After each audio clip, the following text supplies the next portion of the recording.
Sampai bandara masih diikutin. Sampai bandara. Jadi masih terus sampai diikutin. bandara diikutin, di bandara mereka masuk ke bandara. Masuk ke bandara. Diikutin sampai tempat masuk bandara. Ketika kami makan, diminum kopi, terus diikutin tuh di foto-foto dari Itu luar. Bandara Bali berarti. Bandara Bali. Dan pasar Gurah Kita Rai. masuk ke dalam sampai tempat terakhir ya, apa namanya? Security itu. Mereka situ. Dan dia ngeliat-liat layar komputer, mungkin lihat jadwal penerbangan kita kemana gitu. Wah, Nah, tahanan gitu. loh. asli. Dia yang hadir di G20, dia adalah pejabat, dia juga pengusahanya, dia juga nanti yang terlibat dalam sistem oligarki, tender, rente dan segala macamnya, dia Iya. juga yang untung. Jadi itu kenapa kalau kita bilang kita menolak G20 enggak, tapi kita cuma pengen bilang itu isinya tipu-tipu. Tapi kalau di forum misalnya sidang HAM PBB Nah. atau forum tahunan PBB nggak pernah didatang. Iya. Padahal itu forum resmi kenegaraan. Iya, itu forum resmi kenegaraan PBB, dia anggota PBB ya, sidang HAM. Apa sidang tahunan ke Yang lebih berdampak itu apa yang diviralkan warganet, udah itu aja. Iya, viral based policy. Viral misalnya apa? Benar. Wah, seblak ini terkenal nih, jadi dagang seblak semuanya kan gitu. Lebih berdampak itu dalam konteks perdagangan dan itu paling real.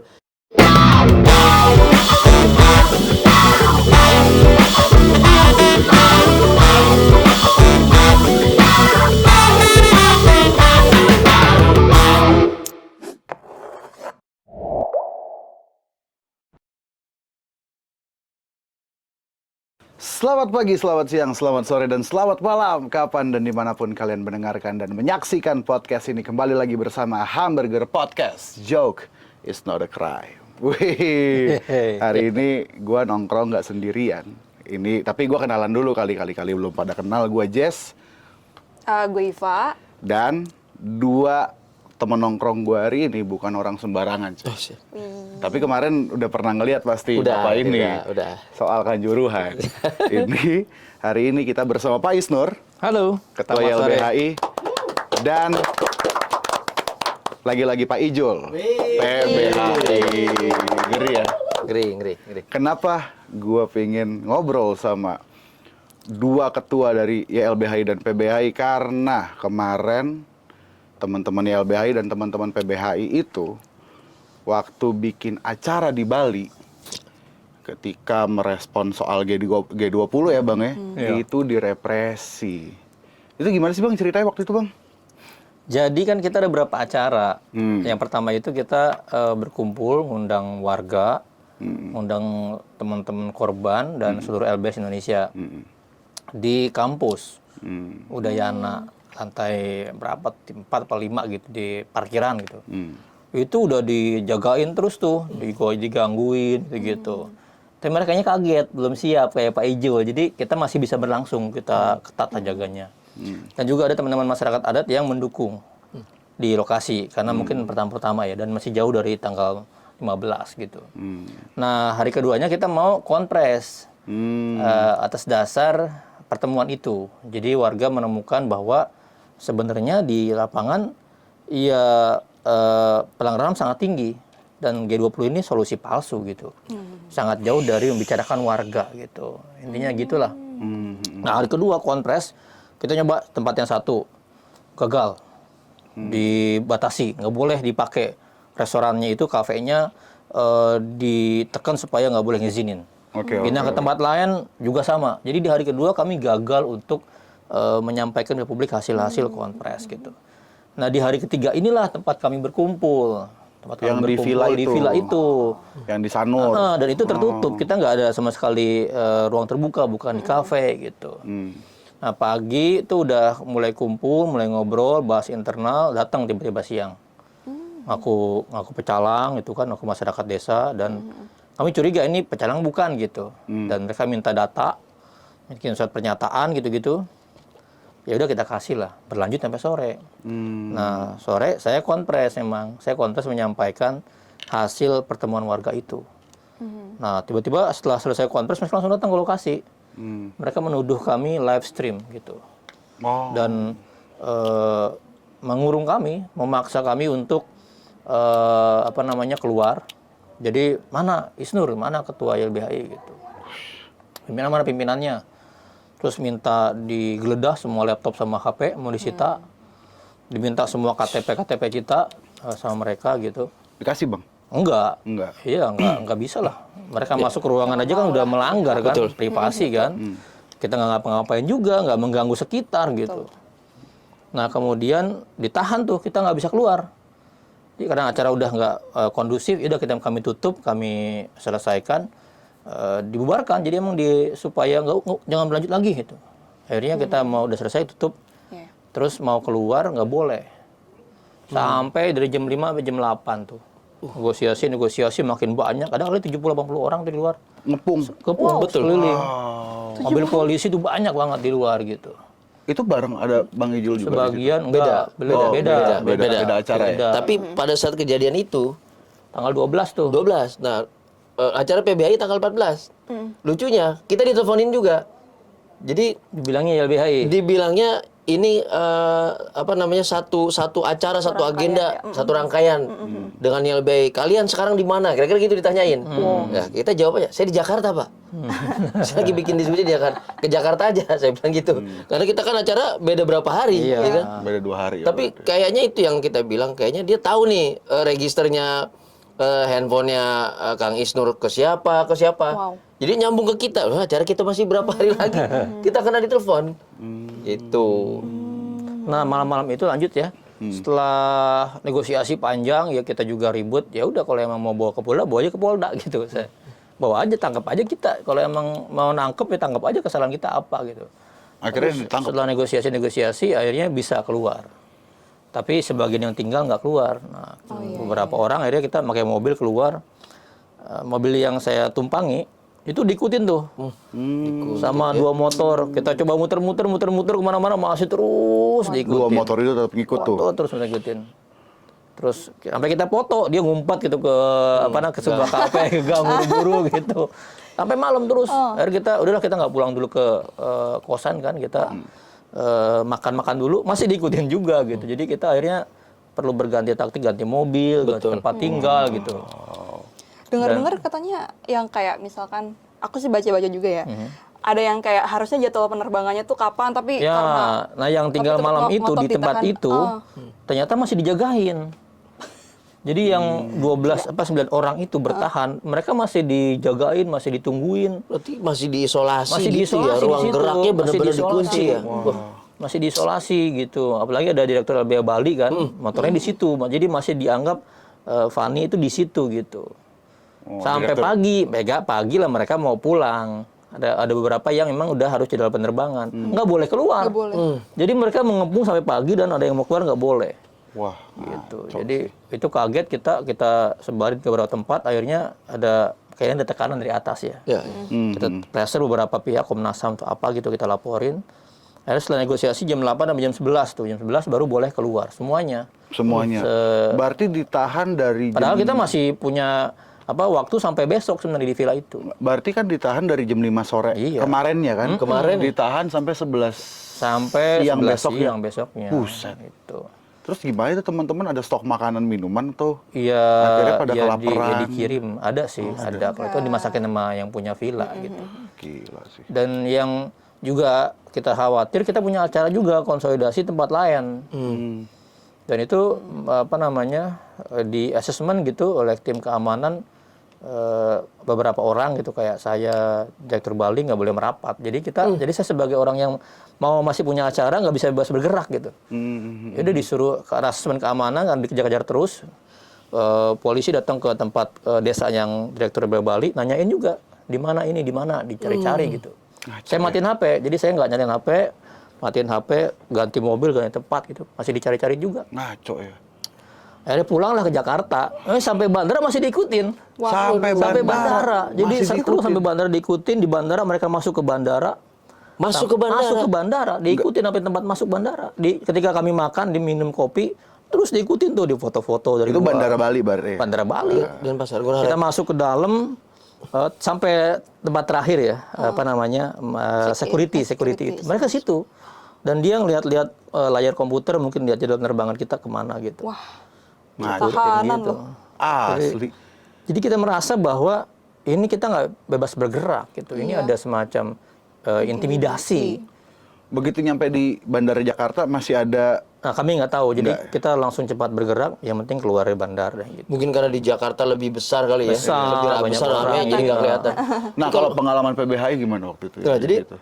kalau PBHI sebetulnya diskusinya kita tuh bareng sama teman-teman IPA, Indonesian People's Assembly. Itu pada perwakilan buruh, petani, teman-teman mahasiswa Papua dan segala macam. Diskusi kita itu kita merespon apa yang dikampanyekan di G20. Ini kan intinya kan forum dagang nih.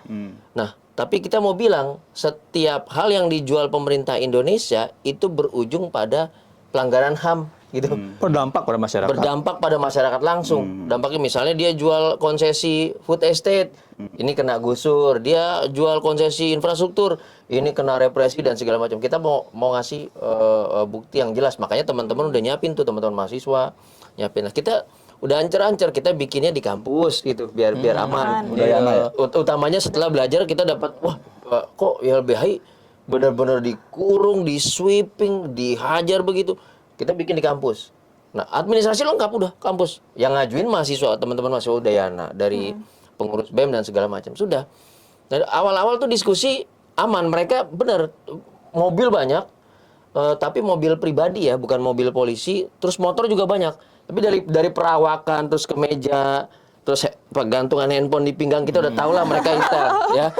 Ada template ya, gayanya. ada template ya. Terus teman-teman mahasiswa lewat foto-foto langsung begini, foto-foto begini, itu udah kelihatan lah ya. Awal-awal masih oke. Lapor dan. Ya udah lapor itu. Dan jadi kita masih oke tuh 20, 30. Nah, udah ketika lumayan agak banyak bertambah jumlahnya karena nggak serempak ya datangnya. Tiba-tiba mereka masuk ngerangsel. Pertama dari pihak rektorat dulu. Jadi bahkan dari pihak rektorat yang memberikan Izin notifikasi ya bahwa ini ruangan ini dipakai buat diskusi. Datang dosen juga.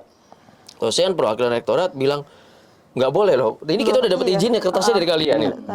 Tapi udah mulai datang baru sama tadi pecalang juga. Dan itu kan jauh dari tempat lokasi G20, Jo. Jauh banget. Itu kan di Denpasar kan. Betul. Kita di kampus dari itu jauh banget. Jauh banget tempat dua lokasi. jam lebih lah ke lokasi G20.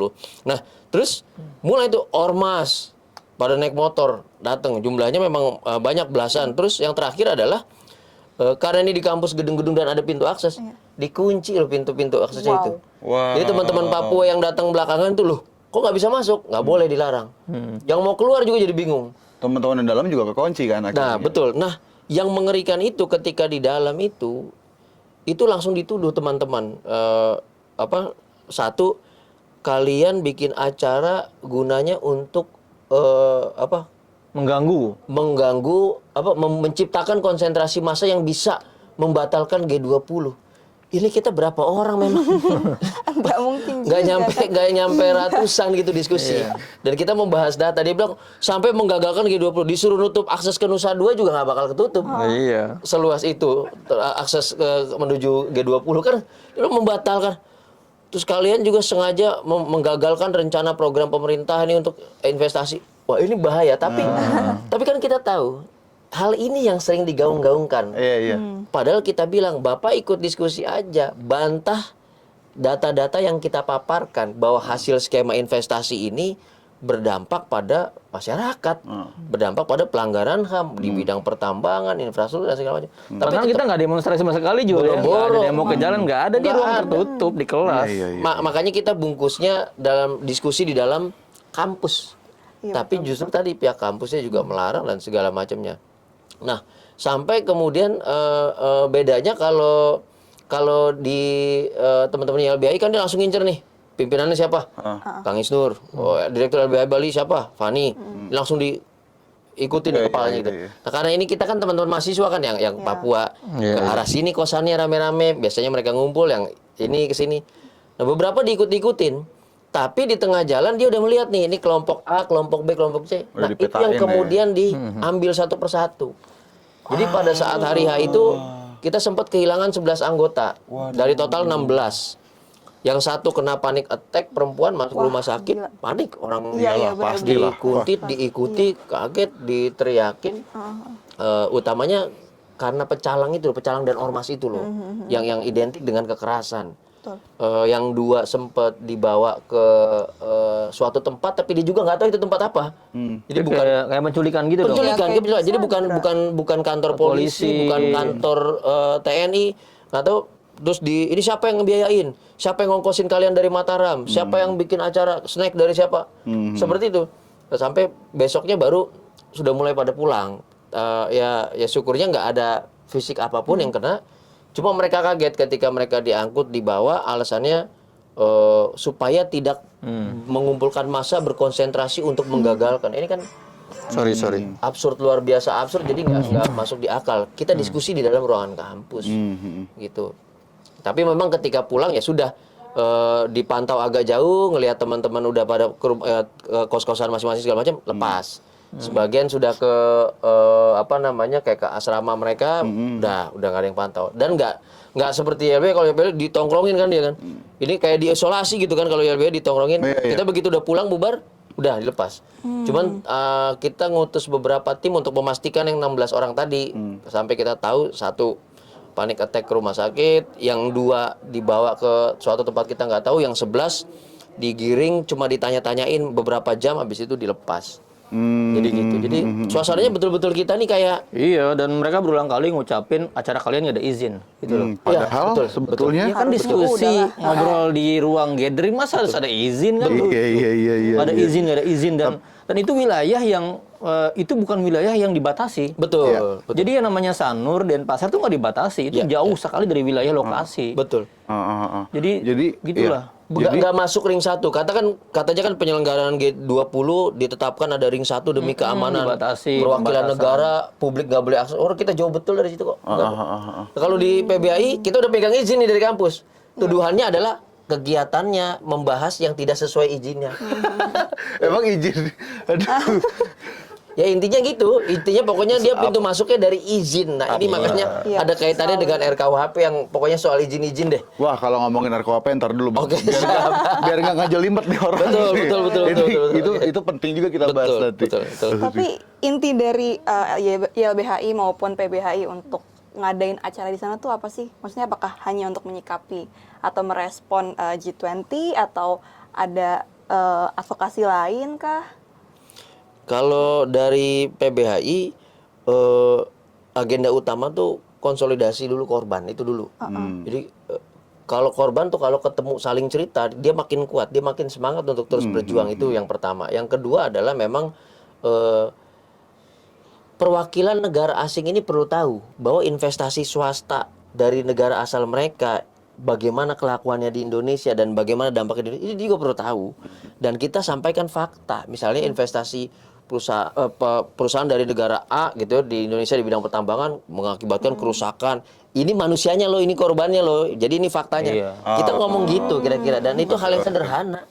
Kalau mau membantah silakan hadir diskusi kami membantah dia. Makanya G20 jalan-jalan aja, G20 nggak ada soal. Nah, kita juga ada di situ mendiskusikan apa yang sebenarnya terjadi. Makanya kan kita kemarin bilang di Bali, meskipun jadinya pakai bahasa Jawa, ini G20 topengnya solusi, tapi acara kami ini cuma ngasih tahu bahwa mereka tuh ngapusi, kira-kira gitu. Ngasih tahu, bohongin gitu. Gitu. Ya, gini, dalam bernegara kan kita bebas dan dijamin untuk berkumpul, berserikat, berekspresi, dan juga kita dijamin untuk terlibat dalam partisipasi publik ya, pemerintahan itu bahkan hak setiap orang gitu. Jadi kalau kita menghadirkan narasi, kritik, diskusi itu adalah bagian dari pelaksanaan konstitusi sebenarnya. Tapi jangan-jangan bagian dari pemenuhan kontrak kita bernegara. Jadi kalau kemudian ada pejabat seperti itu ya sejak alam pikir awalnya mereka sudah salah. Ya Bang, tapi kalau menurut gue ya wajar aja sih LBHI sama PBHI dibatasin kemarin, maksudnya sampai kalian dikejar, dikurung, ya wajar loh orang kalian mengganggu stabilitas negara, orang kalian mengganggu agenda pemerintah. Itu asumsi yang salah besar itu. Jadi ATHG, ancaman, tantangan, hambatan, gangguan itu definisi yang salah gitu. Sama sekali nggak ada gitu. kita nih nggak bersenjata, nggak merencanakan Iya, betul. makar, nggak merencanakan gangguan apapun. Cuma kami ingin berdiskusi, memberikan fakta dan cerita masyarakat itu yang penting gitu dihadirkan gitu. Dan mereka takut. Jadi mereka takut akan suara rakyat. Mereka takut akan sebuah diskusi gitu. Itu kan gambaran dari praktik otoritarian atau totalitarian sebenarnya. Kita Jadi berpikir aja nggak boleh gitu. Jadi sebetulnya walaupun kan akhirnya label-label yang dikasih kepada Iya. apa yang dilakukan Mengganggu teman-teman itu apa, kan kayak iya. gitu-gitu kan. Ya pemerintah Indonesia kan lagi bikin G20 terus kalian begini kalian begitu. Justru mereka yang mengganggu acara G20. Betul. Betul. oke. Aparat ini yang kemudian merusak. G20 kan simbol negara-negara yang katanya maju, berdemokrasi tinggi. Betul. Dan acara-acara G20 negara lain itu biasanya diberikan panggung yang luas loh. Exactly. Untuk orang berdemonstrasi. Ya, betul. Justru itulah simbol dari keragaman pikiran. Betul sekali. Simbol dari adanya perbedaan pendapat. Betul. Simbol dari adanya demokrasi. Nah, Indonesia salah. Justru itu salah, malah memberikan gambaran Indonesia sebenarnya nggak layak jadi presidensi G20. Betul sekali. Aku mau nanya Itu sebenarnya. Berarti dari YLBHI maupun PBHI itu maksudnya ngadain acara di momentum yang pas sama G20 dan di Bali itu adalah untuk menunjukkan Yes. Ke pemerintah semangat. Iya, dunia ini bahwa Indonesia tuh demokratis sebenarnya. Betul. Memberikan ruang untuk orang berbicara walaupun kontra gitu. Iya. Oke. Harusnya itu dijaga. Oke. Bila perlu dikasih lapangan, ayo demo di sini. Yes. Ya kan difasilitasi. Kan dulu Kapolri pernah ada acara demo mengkritik. Kenapa nggak diberikan ruang yang sama? Betul sekali. G20. Jadi gini, ini G20 ini kan ujungnya adalah ada komunike bersama mengenai investasi bisnis, ekonomi dan segala macam. Jangan lupa seluruh negara yang hadir di situ kalau ngomongin ekonomi, ngomongin bisnis, ada screening utamanya yaitu HAM. Makanya kalau acara di negara mereka diberikan ruang yang tadi Kang Isrul jelasin. Jadi bisa ngelihat langsung nih konteks HAM-nya apa tuh ada depan mata kita. Mau klarifikasi, mau ngobrol silakan langsung itu. Nah, di kita yang disampaikan berbeda. Kita tahu kalau diplomat kita hadir di dalam General Assembly, di dalam sidang UPR dan segala macam kan yang disampaikan bohong semua. Nah, itulah kenapa mereka ketakutan ketika kita menyampaikan realita yang sebenarnya. Mereka ketakutan kalau kita bilang mereka bukan ngasih solusi, hati-hati loh kalian, ini pemerintah malah ngapusi. Jadi dihajar balik. Oke, Bang. Gitu. Tadi kan akhirnya kita udah ngobrol ke sana ke sini segala macam ya. Nah, gue pengen lebih mengerucut nih ke gagasan utamanya. Kenapa sih akhirnya pegelaran G20 kemarin dirasa oleh teman-teman gitu ya, dirasa ini harus dikritisi nih karena yang sepanjang yang gue tahu juga di situ nggak cuma YLBHI dan PBHI juga kan banyak organisasi lain yang tadi Bang Ijul bilang ada teman-teman nelayan, ada teman-teman buruh Papua dan segala macam. Kenapa dirasa bahwa ini G20 harus kita kritisi nih? Itu apa sih poinnya, Bang? Gini, kan mereka menggelontorkan misalnya transisi iklim. Transisi energi transisi dari misalnya fosil ke yang lain, seolah-olah itu adalah kebaikan, seolah itu adalah solusi. Padahal itu pertama adalah pinjaman yang akan menempelkan hutang baru ke Indonesia. Yang kedua proyek itu proyek yang hanya melibatkan misalnya lagi-lagi perusahaan-perusahaan besar, investasi yang melibatkan perusahaan-perusahaan besar. Pada akhirnya apa? Masyarakat di lapangan besok hanya akan menjadi objek dari proyek-proyek baru itu. Datang ke sebuah wilayah misalnya gini, Jokowi kami akan berikan 30.000 hektar untuk energi baru terbarukan di Kalimantan. Itu di mana lahannya? 30.000 hektar itu. Ya. Tunjukin di wilayah mana. Itu wilayah bukan wilayah kosong. Betul. Wilayah yang itu loh hutan yang harus lestari. Wilayah yang misalnya itu adalah masyarakat adat yang dia sudah menjaga itu sebagai wilayah ulayat mereka misalnya. Berarti ujung-ujungnya akan ada Nah, hati-hati ketika misalnya di sebuah wilayah ada penggusuran, ada perusakan, deforestasi. Itu solusi palsu gitu. Itulah. Yang kedua misalnya gini. Di sana ditampilkan Indonesia ini adalah energi bersih. Dengan memboyong banyak ribuan mobil elektrik. Pertanyaannya itu mobil elektrik dari mana? siapa yang punya bisnis baterainya? Exactly. Diambil dari mana itu litiumnya? Betul. Coba Nikelnya. tengok dong di nikelnya. Tengok dong di Morowali, di Ya, Ternate, ya, di ya, Sulawesi, dikeruk sumber daya alamnya, masyarakatnya kehilangan lahan, rusak betul. lingkungan. Itu yang kemudian seolah dengan mobil elektrik tergantikan. Betul. Ada solusi menggantikan bensin dan energi fosil. Tapi justru merusak lingkungan yang di Sulawesi dan Ternate dan lain-lain. Gue pernah bahas Gitu. ini, mungkin Dan 3 jangan lupa, itu katanya nanti pembangkit listrik-listriknya juga dari batu bara. Lasa fosil juga. Ya itu Iya. yang gue pengen ngomong. Jadi Balik lagi. mungkin 3 atau 4 episode yang lalu, Iya. gue pernah ngobrol sama di Walhi nih. Iya, sama Wali. Nonton. sama si Rere. Betul. Itu persis gue pakai Persis, ya? judul kalau nggak salah, ilusi listrik adalah solusi. Iya memang. Persis. Memang. Sama dia bilang ini kan tujuannya adalah mengganti energi yang fosil base. Akhirnya dibikinlah listrik. Betul. Tapi diambil dari batu bara yang fosil base Iya, juga. jadi makanya gini, masyarakat bawah itu nggak pernah diajak ngobrol soal solusi. Iya, exactly. Itu selalu. Jadi ya, masyarakat ya udah terima beres, terima jadi apa yang pemerintah putuskan. Makanya kemarin kayak kasus misalnya kompor listrik. Nah, Betul. iya, Tiba-tiba persis. coba ada proyek kompor listrik bagi-bagi.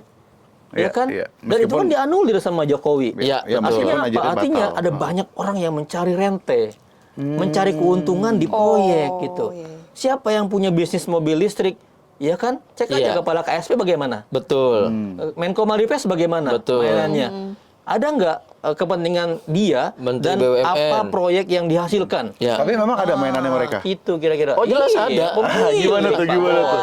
Ini kan Gimana tuh? berkali-kali kita sudah sampaikan ya, relasi oligarki itu jelas. Kepemilikan perusahaan-perusahaan yang kemudian dapat konsesi food estate, itu menterinya siapa? Dapat konsesi nikel itu siapa? Bahkan kemarin kita juga kenceng, nggak usah ngomongin G20 nih.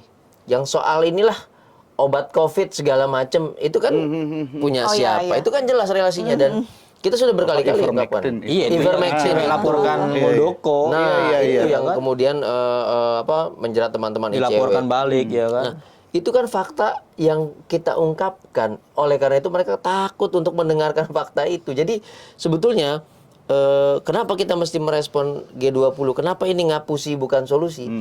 Judulnya nih satu, mereka mengatasnamakan rakyat. Katanya untuk rakyat, kesejahteraan rakyat, lapangan kerja, buruh, peningkatan ekonomi, bisa solusi terhadap resesi segala macam. Itu bohong besar. Kenapa? Masyarakatnya korban justru. Makanya kita angkat korbannya sana biar ngomong sama korban langsung. Itu satu. Oke. Yang kedua, ini mereka yang hadir nantinya adalah selesai acara di acara G20, jubahnya tuh jubah burung Garuda, ya, merah putih. Acara itu kelar, skema bisnisnya jalan, jubahnya diganti jadi jubah pengusaha, orangnya sama. Oke. Nah, Iya, tapi jadi dia yang hadir di G20, dia adalah pejabat, dia juga pengusahanya, dia juga nanti yang terlibat dalam sistem oligarki, tender, rente dan segala macamnya, dia Iya. juga yang untung. Jadi itu kenapa kalau kita bilang kita menolak G20 enggak, tapi kita cuma pengen bilang itu isinya tipu-tipu. Kenapa? Jubah dipakai ada baju pejabat, entar kelar dari situ jadi pengusaha lagi balik dia. Orang yang sama, itulah oligarki. Jadi bukan lagi berelasi tapi manusianya yang sama. Iya. Karena menteri-menteri itu yang punya usaha-usaha untuk pertambangan nikel, mobil listrik, apalagi mereka juga batu bara. Oke, jadi Termasuk IKN yang mereka akan jual itu. jadi ketika tadi kita lagi ngobrolin G20, terus tiba-tiba disambungkan ke oligarki, berarti kesimpulannya G20 adalah forumnya. Oligarki itu Bukan- sudah jelas. Bukan gue yang ngomong ya, Pak. itu gue yang ngomong ya. itu harus kita tegaskan. Itu forum forum oligarki, forum elit. Oke. Gitu. Menarik. Forum elit. Dan pertanyaannya gini, ditampilkan kan kayak perjamuan buat para pejabat gitu ya di panggung-panggung itu kan.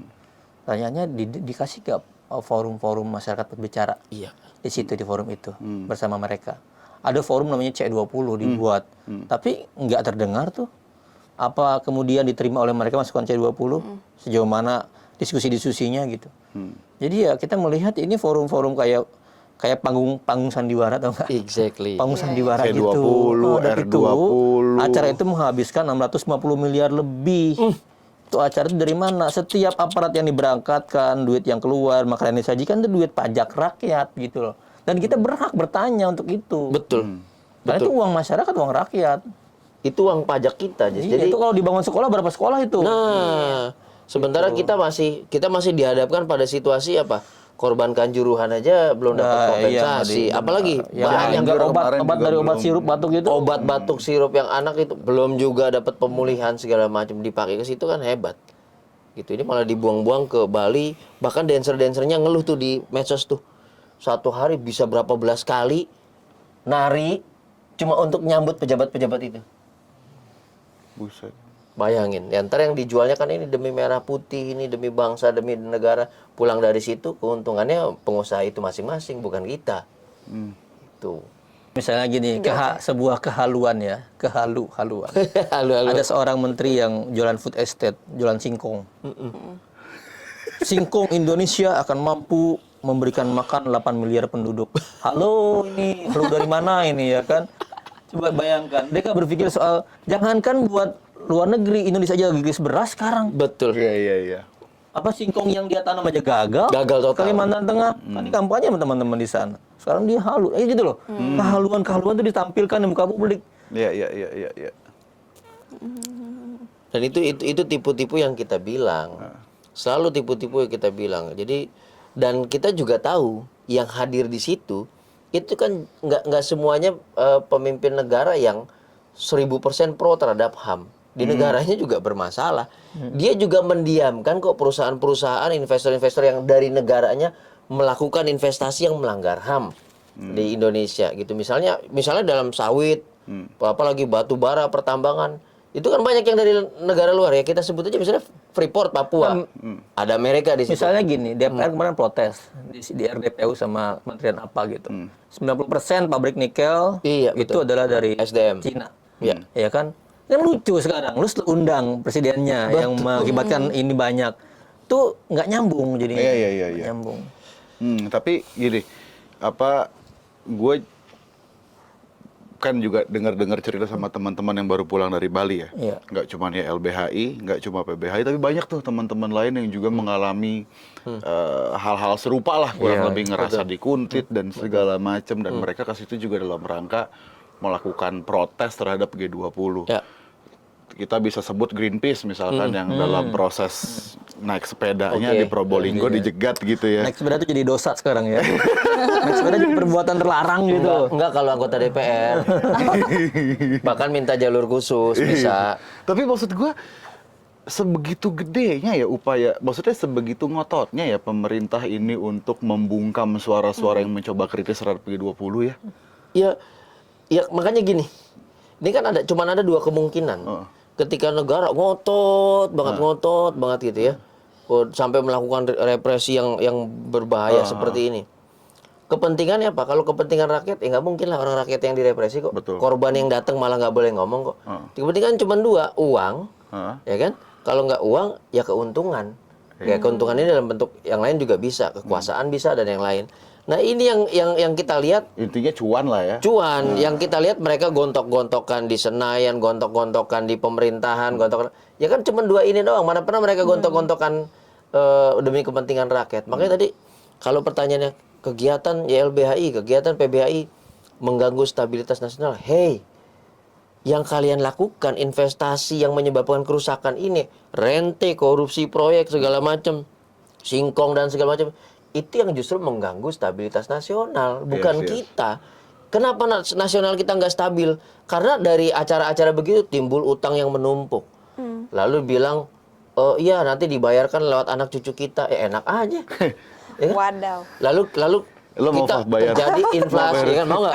Mau nggak? Yang dapat untung mereka kita yang bayar utangnya. Enak aja. Terus terjadi inflasi, kelangkaan ini, kelangkaan itu, lapangan kerja. Itu kan karena apa? Karena acara-acara gede ini berujung pada proyek rente, proyek usaha yang merusak lini itu segala macam tanpa perhitungan yang ujung-ujungnya nggak ada manfaatnya buat kesejahteraan rakyat. Jadi mereka sebetulnya yang mengganggu kestabilan nasional. Tapi kok masih banyak orang-orang yang percaya bahwa G20 ini adalah pagelaran yang sangat hebat dan sangat mengharumkan nama bangsa ya. banyak kan maksud gua. Ya, gini.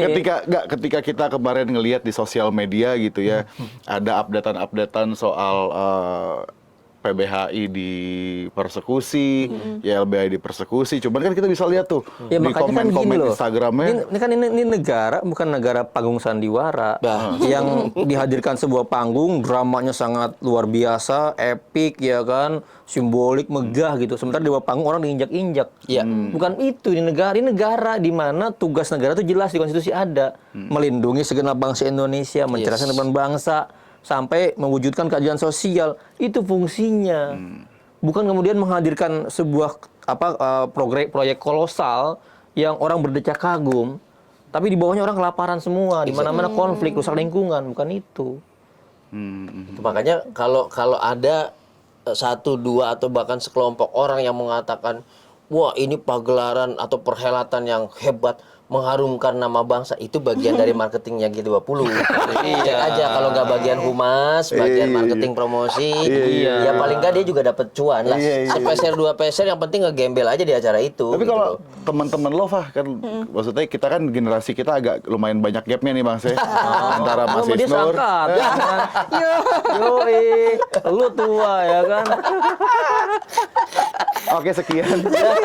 Ngambek ya. Enggak, maksudnya kan kalau kita ada gap nih. Kalau lo ngelihat di teman-teman lo tuh, itu gimana sih kemarin ketika misalkan mereka mungkin ada posting sesuatu soal G20 dan segala macam. Tone-nya tuh?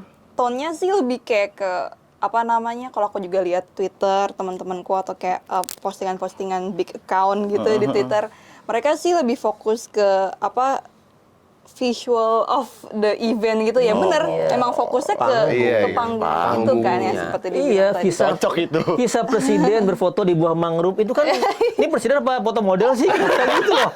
Iya. Gitu. Aku lihat juga foto itu kayak studio Ghibli banget. Jadi benar. Ghibli. Jadi benar tadi kan benar yang Kang Isnur bilang, ini panggung sandiwara. Dan mungkin secara sadar atau tidak sadar, itu yang mereka angkat itu ya sandiwaranya. Mereka banyakin gimmicknya, adegan foto-fotonya, seremonialnya, ya itu memperjelas bahwa ini memang panggung Ya, sandiwara. sebagai kesan bahwa Indonesia adalah tuan rumah yang ramah. Iya, betul. Tuan rumah yang bisa melayani tamu, itu ya dapat sih itunya sih. Ya kan, yang melayani para kepala negara dengan sangat mewah itu dapat itunya sih. Jadi, Tapi tadi bagaimana melayani rakyatnya? nah, jadi ramah keluar, marah ke dalam gitu. Bagaimana melindungi rakyatnya? Gitu.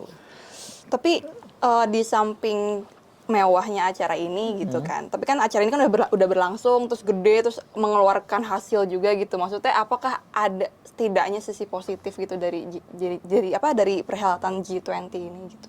Ya, Apakah perlu ya, Kayaknya itu, gitu? Pak, bentar. Kayaknya itu cocoknya jadi pertanyaan penutup. Oke. Sebelum itu gue Oke. pengen nanya. Dan Iva juga tahu nih pertanyaan yang pengen gue tanyain. Karena dia juga paham lah kurang lebih gitu. Kita nggak bisa memungkiri gitu ya, Bos. Ada juga teman-teman kita yang memilih untuk terlibat dalam proses-prosesnya. Mungkin yang tadi C20 Oh ya, itu C20. gitu ya. Nah itu emang bener C20 itu akhirnya nggak akan berdampak apa-apa ke si G20 ya, ini kita atau nggak tahu. Tapi apakah di forum G20 itu terangkat masalah-masalah yang, misalnya masalah apa sih yang menjadi fokusnya? Misalnya public shrinking space misalnya kan, terangkat nggak di forum itu? Dan apa solusinya? Betul. Apa komitmen para pemerintah untuk lebih menghargai ruang-ruang publik? Gitu. Oke, Itu kan nggak nampak di situ gitu loh. Apa agenda negara pasca G20 untuk lebih menghargai masyarakat yang kritis terhadap lingkungannya rusak gitu? Itu pertanyaan besar dari kita sebenarnya. Atau jadi sekedar seremoni aja. Yes, we have a party and after party kita pulang ke rumah dengan stres yang lagi-lagi begitu juga sama. Betul. Itu ya udah itu panggung aja. Nggak mengurangi stres lu gitu loh. Tapi bahwa Kata kuncinya, jadi karena ini panggung ya. Kita kalau nonton konser kan, nanti yang band ini di panggung ini, yang band ini di panggung ini, yang band ini. festival nih. Tapi kayak festival ya. Tapi kan kata kuncinya kan inklusivitas. Pertanyaannya antara panggung ini nyambung nggak? Gitu. Jangan Satu suara nggak? Iya betul, nyambung nggak? Jangan nanti yang justru yang paling menentukan karena dia pemegang kekuasaan di panggung utama misalnya, ya kan? Ternyata panggung utama ini nggak mengakomodasi panggung-panggung yang lain, gitu loh. Ya percuma, berarti panggung ini ya tadi cuma panggung buat sandiwara doang. Dia bikin panggung ini seolah-olah didengarkan, panggung ini seolah didengarkan. Padahal di panggung utamanya, di mana keputusan itu dibuat, di mana rules itu dibentuk, ya kan? Di mana apalagi tindakan-tindakan indikatornya itu disepakati secara bersama-sama. Mengakomodasi panggung yang lain enggak, ya berarti percuma dong. Jadi problemnya bukan soal apakah memutuskan tergabung di C20 atau bukan, tapi apakah si C20 ini akan memiliki dampak langsung terhadap si dan G20 makanya, tadi itu ya. Nah, makanya juga soal C20 itu apakah sudah memastikan di agenda C20 itu akan dimasukkan hasilnya di dalam G20. yang megang otoritas yaitu kekuasaan para pemimpin negara. Kalau enggak ya kan berarti ikut manggung juga di situ berarti. C20 berarti gimmick juga. Nah itu jadinya Lo yang ngomong ya Pak ya. jadinya nggak apa-apa. Nanti Konfirmasi. nggak apa-apa. Nanti kita yang ngomong. Jadi jangan-jangan semuanya sudah tahu ini nggak akan berdampak kok. Tapi yang namanya ada panggung, ya udah nggak apa-apa lah kita manggung aja. Nah, itu kan jadinya kan cuma sekedar gimmick jadinya. Padahal yang harus kita pastikan setiap forum, setiap panggung itu jadi advokasi pembelaan hak asasi gitu. Jangan sampai meleset sehingga ada progres dan segala macamnya. Kan enak aja misalnya tadi yang dijelaskan Kang Isnur. Wah, di panggung C20 ada soal masyarakat Papua tuh yang tertindas terkait dengan Freeport. Mana Amerika panggil sini loh. Biden, nih dari perusahaan lo bikin begini. Ini ada masalah. Apa komitmen lo ke depan? Kayak gitu. Oh, divestasi saham, tapi nggak kepada ke penguasa, tapi kepada masyarakat asli Papua, misalnya gitu. Jadi kalau lo itu belum lakukan, ini nggak bisa nih kita nih kerjasama, lakukan dulu itu. Nah, itu baru berdampak. Kan nggak dilakukan seperti itu. Ya sebagai upaya kita hargai teman-teman itu. Tentu mereka berpikir ini ada jalan buat menyampaikan sesuatu. Terus kita evaluasi. Apakah panggung-panggung seperti itu, ya forum seperti itu didengarkan oleh oleh Jokowi dan kawan-kawannya. Exactly. Gitu. Apa jadi cuma sekedar kemudian sekedar tadi seremoni buat seolah ada tapi nggak dipakai sebenarnya. Iya, itu hati-hati. Itu yang bahaya. Betul. Sebenarnya. Nah, lo mau Itu ngasih pemanis pertanyaan aja yang tadi. kayak pemanis itu, hati-hati tuh. Betul, pemanis untuk melegitimasi seolah-olah ini udah ada gitu. Padahal belum tentu. Kalau itu pun sudah ada, yakinlah pasti YLBHI dan LBH kantornya yang belasan itu menguasai panggung itu. Yakinlah kita pasti bawa korban ke panggung itu semuanya. Kalau kita tadi memastikan kan, masuk nih kita nih dalam beberapa Kalau poin memang kita panggung masuk. itu inklusif pada Kalau akhirnya. inklusif pasti masuk. Ngapain sih enakan di tempat itu daripada di kampus? Orang kampus kita lesehan kan gitu. Ya saya mendengar curhat beberapa kawan sudah berusaha maksimal tapi banyak dipotong itu masukan-masukannya. Betul. Di forum. Jadi ada semacam censorship gitu. Betul. Itu yang kita dengar dari beberapa kawan-kawan. Jadi beberapa kawan-kawan itu sudah berusaha gitu memasukkan isu-isu tertentu tapi disensor. Itu yang kita gitu ya. Jadi bahaya kan kalau Betul begitu kan sekali. ada pesan-pesan yang dipilih gitu, cherry picking jadinya. Cherry picking ya. Ya, artinya kan ada sensor politik juga dari siapa? Dari si pemegang otoritas nantinya. Nah, sensor itu juga yang menyebabkan agendanya jadi nggak inklusif, nggak partisipatif publik kan gitu. Itu kira-kira. Nah, finally kita balik lagi ke pertanyaan yang tadi. Ayo kita coba lihat dulu nih, ada nggak sih kira-kira sisi positif dari G20 ini kan terus nih ada setiap berapa tahun sih? Nggak tahu nih sampai. Pokoknya ada gitu ya, ada giliran-gilirannya. Nah, Gue sih tahu kemarin ada sisi positif dari G20. up to. Positif COVID banyak tuh. Sisi dia jadi inian baru kan. Jadi salah satu Cluster. epicentrum Epicentrum. baru tuh. Iya. Terus tapi nggak tahu mungkin Bang Istur dan Bang Harus Ijul bisa. diuji sih, misalnya klaimnya ini akan meningkatkan pariwisata gitu. Harus diuji gitu. Harus diuji. Apakah dengan pujian Biden ya gitu, saya betah di Bali akan berdampak pada menaiknya pengunjung dari Amerika, itu perlu diuji. Jadi nggak bisa sekedar kemarin acara itu meyakini bahwa itu berhasil menaikkan pariwisata. Betul. Kita kan lihat, misalnya ada pujian dari Xi Jinping gitu. Kita lihat apakah di tahun depan itu menjadi faktor melonjaknya kunjungan wisatawan ke Bali gitu. Iya. Itu pertanyaan besar itu. Jadi nggak bisa klaim itu harus dengan segitu gitu. Nggak bisa dianggap sebagai input positif gitu nggak bisa. Iya, yang kedua mungkin ya akan dianggap sebagai penyelenggara gitu ya. Ya sebagai tuan rumah, sebagai penyelenggara panggung teater baik. Ya. Itu. Jadi IO ya baik emang. Negara IO ya baik lah gitu. Ya ini penting, makanya gini loh. Kalau kita mau husnuzon ya, sisi positif, kan dalam beberapa poin yang disampaikan pemerintah tuh akan mendatangkan ini, membuka investasi ini, peningkatan ekonomi ini bagus semua nih. Tapi kan ini masih sifatnya janji ya, apalah janji, komitmen segala macam. Pertanyaannya ukurannya apa, kan belum tahu kita. Sedangkan produk akhirnya adalah komunike itu juga tidak mengikat loh dalam konteks hukum apapun. Hukum internasional dia tidak mengikat, dia tidak tergolong sebagai soft law dan segala macam. Ya saya jago soal itu. Even soft law aja enggak. Soft law aja enggak, ya kan? Not even customary law gitu. Jadi sangat jauh dari indikator binding mengikat itu apalagi sampai menjadi kewajiban dan tanggung jawab. Itu jauh. Itu yang pertama. Yang kedua, manfaat ketika hari H deh tadi. Statement Biden itu bisa dianggap sebagai salah satu bentuk promosi. Tapi kan akhirnya kan berhenti di situ. Yang Kang Isnu bilang, benar nggak ada peningkatan segala macam? Benar nggak? Kalau promosinya cuma meningkatkan Australia, nggak usah dipromosin. Warga negara Australia udah numpuk semua di Bali kan. Iya benar. Nggak perlu dipromosin lagi, banyak gitu. Nah tapi apakah kemudian level pariwisata Bali itu berdampak senasional yang sampai ke Papua, Aceh dan segala macam? Kan nggak juga. Jadi ada ukuran yang nggak clear di situ ketika dia bilang dari efek A ini segala macam, karena nggak ada ukuran itu dalam komunikasi. Dia nggak mungkin oke, komitmen 1 tahun 2 tahun 3 tahun kami akan investasi ini, nggak ada itu, nggak ada itu. Kalau kita husnuzon ya udahlah, tapi itu komitmen, itu niat baik, etikat baik, membangun trust, oke. Tapi kalau kita mau suuzon, ini pagelaran acara internasional ataupun regional ataupun komunitas dengan isu tertentu yang kesekian kali di era Presiden Jokowi, termasuk regional ASEAN segala macam. Dan bertahun-tahun lalu semenjak rezim periode pertama juga ada yang begini, bukan sekali dua kali, banyak. Pertanyaannya, memberi kebaikan nggak? Dampaknya Dan ini ada. juga kalau kita bandingkan misalnya Jokowi itu sangat gemar untuk menghadiri atau mengadakan forum-forum bisnis. Betul, internasional, G20, betul. Ya, forum-forum. Tapi kalau di forum misalnya sidang HAM PBB Nah. atau forum tahunan PBB nggak pernah didatang. Nah, padahal itu forum resmi kenegaraan. Iya, itu forum resmi kenegaraan PBB, dia anggota PBB ya, sidang HAM. Apa sidang tahunan ke Amerika, ke New York nggak pernah. Itu datang Jokowi saat Covid ngomong dari Indonesia. Datangnya via Zoom.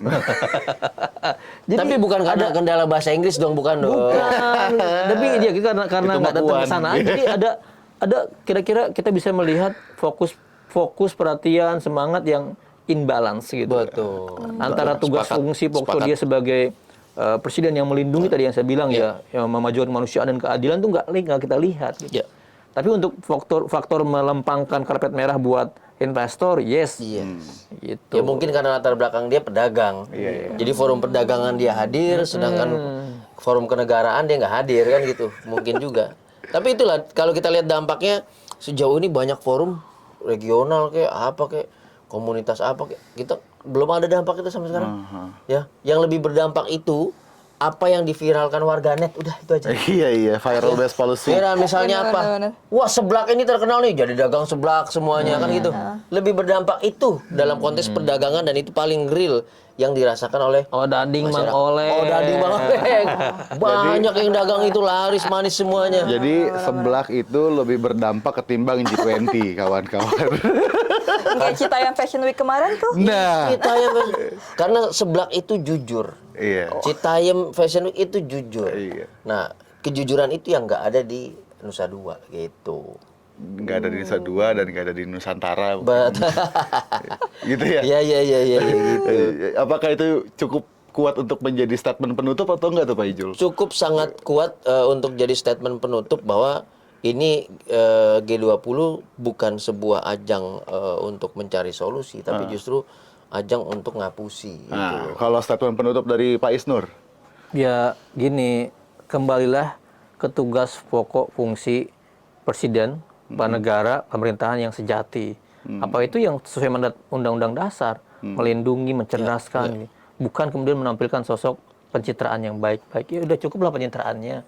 Ini udah tahun ke-7 nih. Nah, kayak gitu. Cukuplah berpoles-poles ria itu. Ya kan sekarang penuhi hak rakyat. Ya kan penuhi sumpah Anda untuk melindungi, memenuhi semua hak warga negara. Jangan sampai gara-gara investasi, gara-gara pembangunan Anda menyakiti rakyat, Anda merenggut ruang hidup rakyat, Anda menggusur rakyat. Nah, Kira-kira gitu. Iva, lo ada statement penutup gak? Waduh. Ini melatih spontanitas. Ini melatih spontanitas.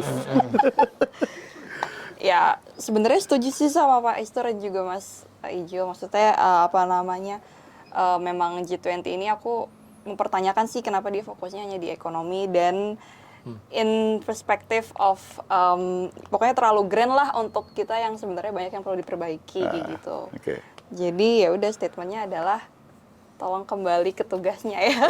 Oke, kalau statement penutup dari gua, terima kasih sudah menonton dan selamat. Nggak ada ya, di sini nggak ada ya komen, like, and share, di sini nggak ada gitu ya. Di sini nggak ada. Oh iya, Aduh, jangan lupa beda. komen, Oh, like, tetap ada ya. subscribe, share, apapun lah. Sebarkan. Bye, thank you. Makasih Mas Isnur, makasih thank Mas you, Ijo. thank you. Thank you. Aduh, jauh banget. Bukan statement itu. Tahu nih. Salam penutup. Salah penutup. Ngomong apa namanya ngelatih spontan itu dia udah mikir dari